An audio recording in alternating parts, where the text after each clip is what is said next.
Hi everyone, this is Rachel from Needles and Nerds, and today we're going to be talking about my construction process for my Felicity Merriman American Girl gown. Felicity has been my favorite American Girl since I was very little, and we're going to start after I had finished all of my mock-ups and was ready to start on the actual gown. Yeah, so I basically had to make a completely new pattern. I based it off of my last Colonial pattern and a little bit of inspiration from what Mindy uses for her patterns. And then I sized it to myself. I accidentally made it really big. And so it was just a whole process, but this was not the project for it. But now we're gonna cut on the actual fabric, and I mean, it's beautiful, but I'm really nervous. Alfred knows it's fabric. Alfred! Alfred and the fabric! Get off. So to start with the bodice construction project, I needed to cut the front of the bodice on a fold because I needed to have the stripe going down the exact center of the bodice, and that was the easiest way to accomplish this. So I made sure to line up the fabric lengthwise. I folded it there, and then I made sure that the straight line went down the middle of that stripe. So I lined that up, pinned it. I had to add on to the sleeve strap there, and then adding seam allowance, I went ahead and cut it out. Alfred was a really good cutting buddy. And then here I'm just cutting out the back of the bodice, again lining it up the most that I could to give it a continual pattern. And then I had the flounces and the sleeves that I was cutting out of the same fabric as well. And I just kept it with that lengthwise fold over because it had worked so well. Everything lined up on both sides really well. It definitely made it a little bit trickier to conserve fabric, but it was most important that everything lined up correctly. All right, we've got the lining going here. I forgot to cut it on a fold, so I had to add a 2-inch strip. So then the 2 1/2 inches that came in on each side, as well as on the strip, then ended up being just basically being enough where if there had been a fold, it would have created that same distance. But it's okay, it worked out because that helped me create boning channels for the lining. Before, I've usually put boning channels also in the side seams here, but I think in the past what I found is really that's more only just poked me in the armpit and hasn't really done a whole lot effectively, especially with thicker fabric. You can see on this one that we were working on with Mindy right here, especially since it kind of comes more towards the back anyhow. I just feel like it's not really the most effective use of boning. Especially since the skirt's going to be sewn onto it. You can see with this that the skirt pretty much holds it all flat down anyways, so there's really not much need of boning. Alfred, you know you're not allowed in here. Come on, bud. Come on. Go on. All right, you can see I have a cream thread loaded up that matches the material. And what I'm going to do here is I'm going to lay out, this is my front bodice piece. For Colonial, it's a really flat silhouette because the stays kind of flatten everything out and hold it together, kind of like modern day shapewear. Normally for the bodice, there would be a front closure, and so normally I would have it in 2 pieces, but since Felicity has a back closure, and I'm going to be using a zipper for her, and so it's all one piece. Then we just have the 2 back pieces really, and that's it. It's kind of impressive that it's only that much, but it certainly fits once you have the stays on, which really emphasizes why the correct undergarments are really so important. My Colonial clothes don't fit without my stays on. I've got my back pieces here with this really sketchy pattern I made myself. You can see how many times I overcut it and had to retape it because I did math wrong a couple times. And so, but we're here now. We've got it right. And look at this. Oh, these are gorgeous pieces. I'm really getting excited about this, you guys. Now, what we're going to do is it's going to be right sides together. This is the side seam here. Well, I should pin it. Am I going to pin it here? No. Should you pin it? Yes, because we have way too many accessories and a whole gentleman's outfit to make, and it's just is too much.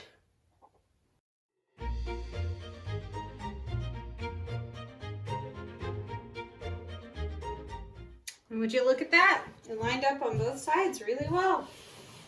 Oh, go figure. All right, we've done it on the right piece, and now we've got the lining piece. And we're gonna see if they match up. They better. All right, it's lining up pretty well. Now what I'm gonna do is I'm gonna take a second and I'm gonna go press these seams open just so that it will help me to lay everything flat and get the seams lined up really well. I'll be right back. We're gonna pin these two pieces together and get the lining on.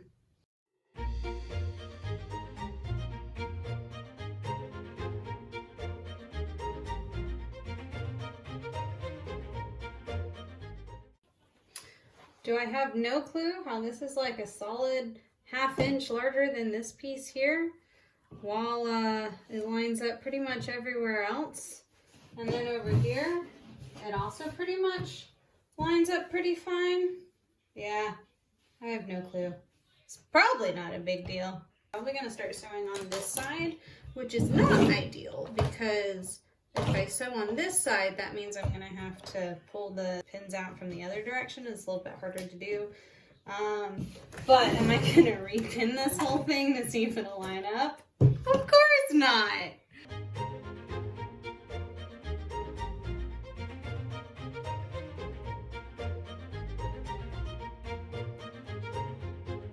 Okay, so what did sewing from the other side exactly accomplish? Well, what it helped me do is make sure that it wasn't just the way the pins happened to be lining up. It was showing me that it actually was just the way the piece was sitting for whatever reason, whether it was from my extension in the middle or anything else cutting it weird.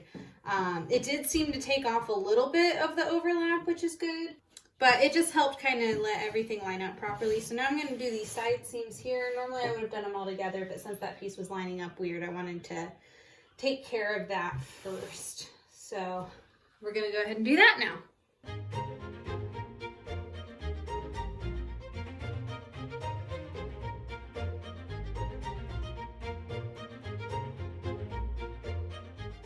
All right, so you may have noticed that I've stopped about a 1/2 inch or so from the top.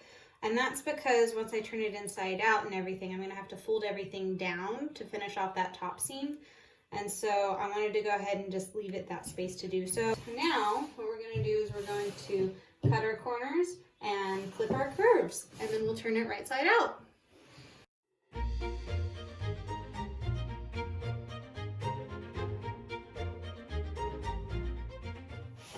All right, time to iron it out. So I just want to say that this is like one of the best results I've ever had from an iron out. It's looking super good. It looks like it's supposed to look that way.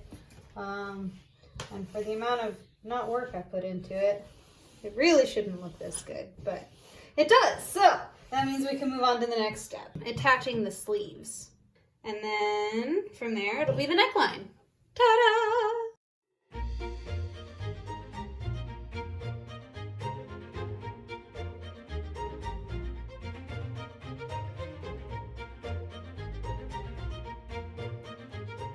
I'm working on the sleeves now. I accidentally made them too big, so Mindy helped me cut them down.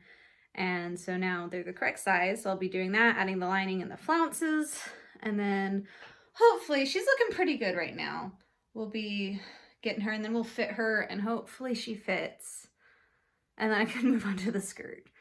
We can see other projects in the background too, but that's neither here nor there.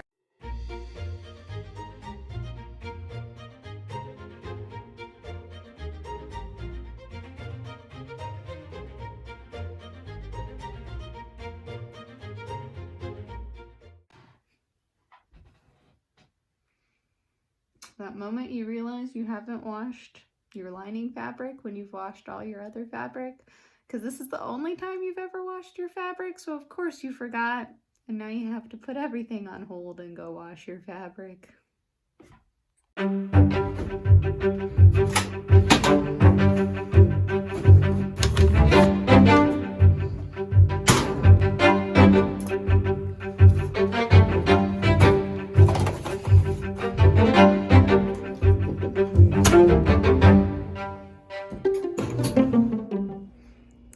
So while the rest of my fabric is drying, I'm gonna go ahead and start on the skirt. And I don't want to do that, but we're gonna do it. So here I've actually pleated the skirt upside down so that I'll be able to hem it upside down. So then when I flip it the other way, the hem is actually in the waist.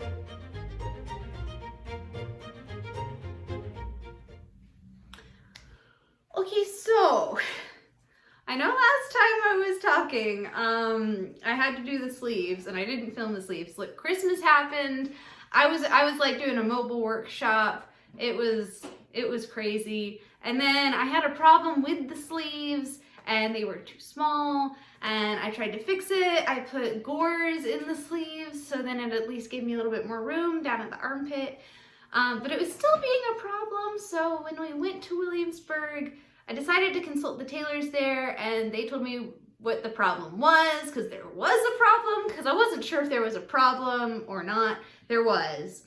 And basically I didn't make the armhole actually small enough. So I know now to adjust my pattern, because I do have the pattern left over for my next dress, to make that armhole smaller, and hopefully that'll fix the problem. But otherwise, she's done.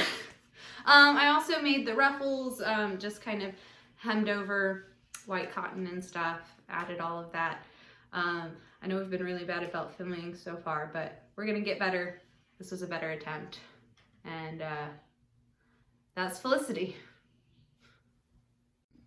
Also, one last thing I wanted to highlight is I also did make Felicity's accessories aside from her necklace, which Mindy's mom actually very graciously made. And it's the perfect color. I was so happy with it. But I went ahead and I actually seam ripped Felicity's hat. Not her original hat, I still have that one, but we bought the new hat and it was pretty close. So I used that as a base pattern to then just make bigger, and made her hat, used some ribbon, and it turned out really cute. And then, and it's a little bit different because I didn't use elastic. I used some ribbon to tie in the back, so I have a middle opening for it. It's not the most accurate to either the doll or how the hats were. It's a little bit smaller, but I think it turned out really cute and I really like it. And then also I found a pillowcase at Goodwill that had a very similar fabric to Felicity's bag, and then I just went ahead and got a cotton from Hobby Lobby, I think, and it was a pretty close color, so I felt like it also gave the impression of the bag really well. The bag had several iterations from its first one to the last, so I felt like that was also a little okay to give more of the impression of the bag than the completely accurate embroidered version of it. And there we go.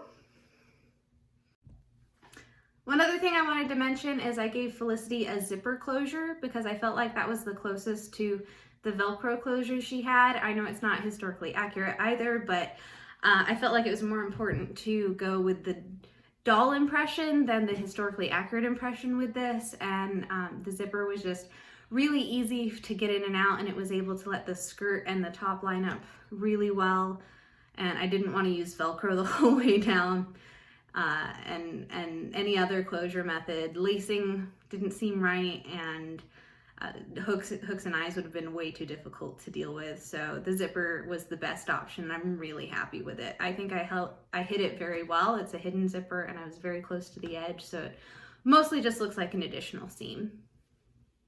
And that was my dress construction process for Felicity. I hope you enjoyed watching. Please subscribe and follow us on Instagram at Needles and Nerds, and you'll see the dress shown off more in a future video.